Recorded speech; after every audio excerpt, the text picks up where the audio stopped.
नमस्कार, मैं हूं अंकुर। आप देख रहे हैं सत्य हिंदी। एक नजर अब तक की सुर्खियों पर।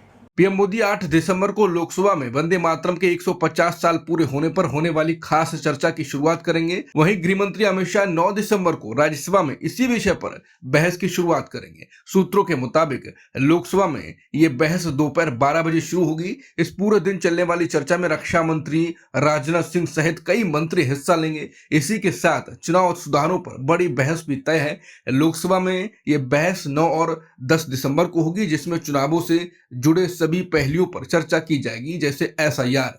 राज्यसभा में इस विषय पर चर्चा 10 और 11 दिसंबर को होने की संभावना है। दिल्ली में पीएम मोदी और रूस के राष्ट्रपति व्लादिमीर पुतिन की मुलाकात में कई बड़े फैसले हुए। दोनों देशों ने लेबर मोबिलिटी पैक्ट पर हस्ताक्षर किए, यानी अब कुशल भारतीय कामगारों के लिए रूस में नए अवसर खुलेंगे। इसके साथ ही रूस ने अपने नागरिकों के लिए भारत की 30 दिन की फ्री टूरिस्ट वीजा सुविधा की घोषणा की। दोनों देश 2030 तक आर्थिक सहयोग बढ़ाने के एक बड़े कार्यक्रम पर भी सहमत हुए।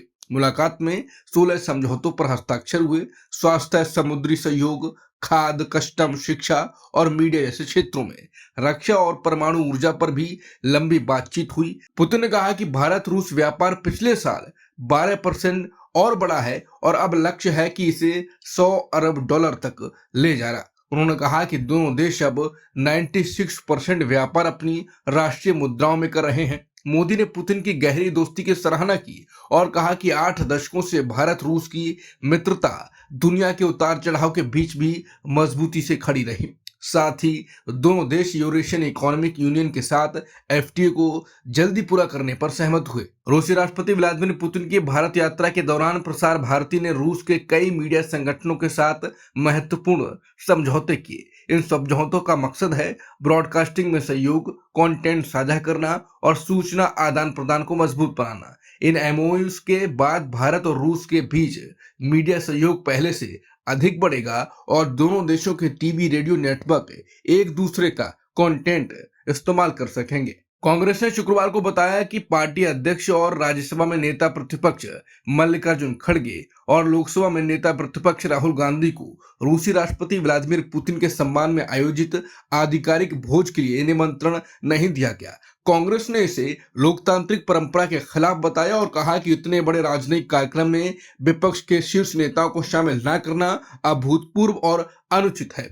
पार्टी का कहना है कि सरकार को अंतर्राष्ट्रीय स्तर के ऐसे आयोजनों में सभी पक्षों का प्रतिनिधित्व सुनिश्चित करना चाहिए। इंडिगो ने शुक्रवार को 1000 से ज्यादा फ्लाइट्स रद्द कर दी और शनिवार को भी सैकड़ों उड़ानें रद्द की जाएंगी। इससे देश भर में हवाई यात्रा बुरी तरह प्रभावित हुई है और टिकटों के दाम आसमान छूने लगे हैं। फ्लाइट संकट बढ़ने पर सरकार ने इंडिगो को नए नियमों से 10 फरवरी तक छूट दे दी है। इंडिगो ने जिस दिन 1000 से ज्यादा फ्लाइट्स रद्द की, उसी दिन इंडिगो के सीईओ पीटर एल्बर्स ने कहा कि हालत 10 से 15 दिसंबर के बीच सामान्य होने की उम्मीद है। फ्लाइट्स में शुरू हुए बड़े व्यवधानों के बाद जारी अपने पहले मीडिया संदेश में एल्बर्स ने कहा कि यात्रियों को हुई भारी परेशानी के लिए वो माफी चाहते हैं। इंडिगो ने कहा कि वो अपनी सिस्टम को रिबूट करने और देरी को रोकने के लिए दिल्ली एयरपोर्ट से पूरे दिन कोई भी उड़ान नहीं चलाएगी। इसके अलावा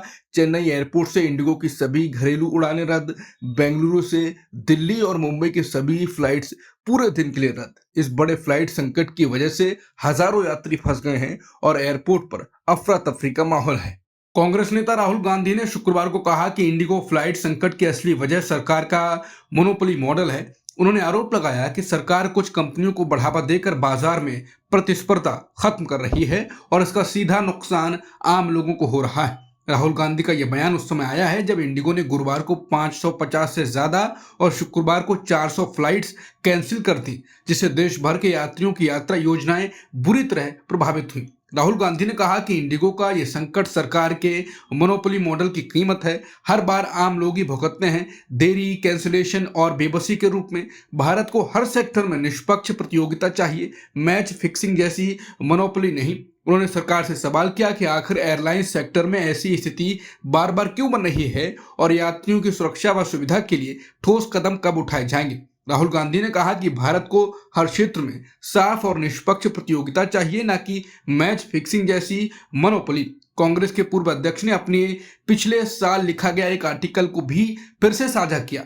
उस आर्टिकल में उन्होंने लिखा था कि पुरानी ईस्ट इंडिया कंपनी तो 150 साल पहले खत्म हो गई, लेकिन जो डर वो पैदा करती थी वही डर आज नई तरह के बड़े बड़े उद्योगपतियों की मोनोपोली से वापस आ गया है। उन्होंने ये भी कहा था कि भारतीय व्यवसायों के लिए एक न्यू डील यानी नया और प्रगतिशील बदलाव लाने का समय आ गया है। मध्य प्रदेश विधानसभा के शीतकालीन सत्र के आखिरी दिन शुक्रवार को कांग्रेस के विधायकों ने वॉकआउट कर दिया।